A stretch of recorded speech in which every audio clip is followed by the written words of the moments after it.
अस्सलाम वालेकुम। CGS cost accounting exercise number 3। ठीक है। The accounting department of the company provided the following data for May. Sales हमारे पास है 72,000, marketing expenses 5%, administrative expenses 1%, other expenses 5% of all sales. ये जो 1% है वो भी सेल का, 5% है वो भी सेल का। ठीक है। अब परचेजेस हमें गिवन है 3600, फैक्ट्री ओवरहेड है 2/3 ऑफ डायरेक्ट लेबर, और डायरेक्ट लेबर हमारे पास है 1500। नाउ नेक्स्ट है बिगिनिंग इन्वेंट्रीज हमारे पास है finish goods, work in process और मटेरियल। ठीक है, यहाँ पे हमें उनकी अमाउंट्स दी हुई है। एंडिंग इन्वेंट्री है finish goods, work in process, material. और हमारी रिक्वायरमेंट क्या है कि हमने फर्स्ट CGS बनाना है एंड सेकंड इनकम स्टेटमेंट बनानी है। हमें डायरेक्ट मटेरियल यूज्ड डायरेक्टली नहीं दिया हुआ, हमें उसकी ओपनिंग अमाउंट बता दी है और एंडिंग अमाउंट बता दी है, और हमें साथ परचेजेस बता दिए हैं। ठीक है, अब हम इसको करते हैं सॉल्व। देखो, हमारे पास ओपनिंग मटेरियल थे 8000, परचेजेस हमारे पास थे 3600। हम इसमें ये ऐड कर दिया, देन हमारे पास मटेरियल अवेलेबल फॉर यूज़ आ गया 44,000।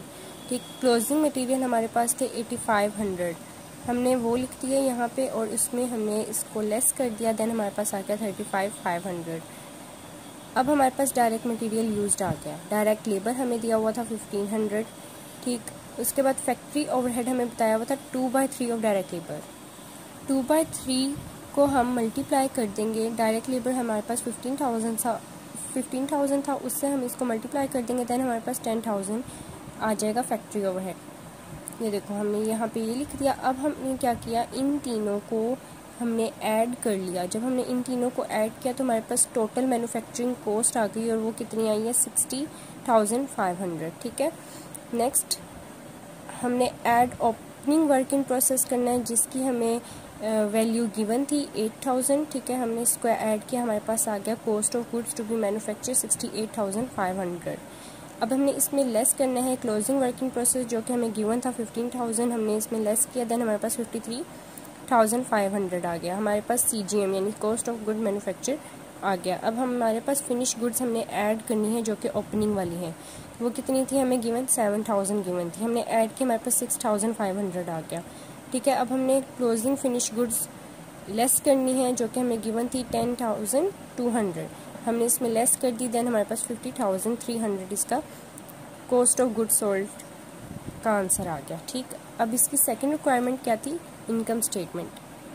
सेकंड रिक्वायरमेंट हमारी है इनकम स्टेटमेंट। अब इनकम स्टेटमेंट में हमें सेल्स गिवन थी 72,000।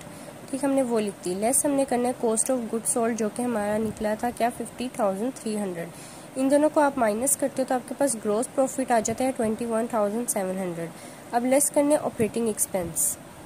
हमें एडमिनिस्ट्रेटिव एक्सपेंस दिया हुआ था 1% ऑफ सेल्स, हमारी सेल्स थी 72,000, हमने इसको मल्टीप्लाई किया, देन हमारे पास 720 आ गया। ठीक है, अब हम इधर 720 लिख देंगे। अब हमें मार्केटिंग एक्सपेंस जो है वो हमें 5% ऑफ सेल्स दिया हुआ था, हमने वहाँ पे इसको कैलकुलेट किया, देन हमारे पास 3600 आ गया। इन दोनों को हमने ऐड किया तो 4320 4,320 हमारे पास आंसर आ गया। अब हमने क्या करना है, ये जो ग्रॉस प्रॉफिट आया है और ये जो ऑपरेटिंग एक्सपेंस हमारे पास आया है, हमने इनको आपस में लेस कर दिया, माइनस कर दिया, तो हमारे पास 17,380 आंसर आ जाएगा, यानी 17,380 रुपीज़ हमारे पास ये अमाउंट आ जाएगी।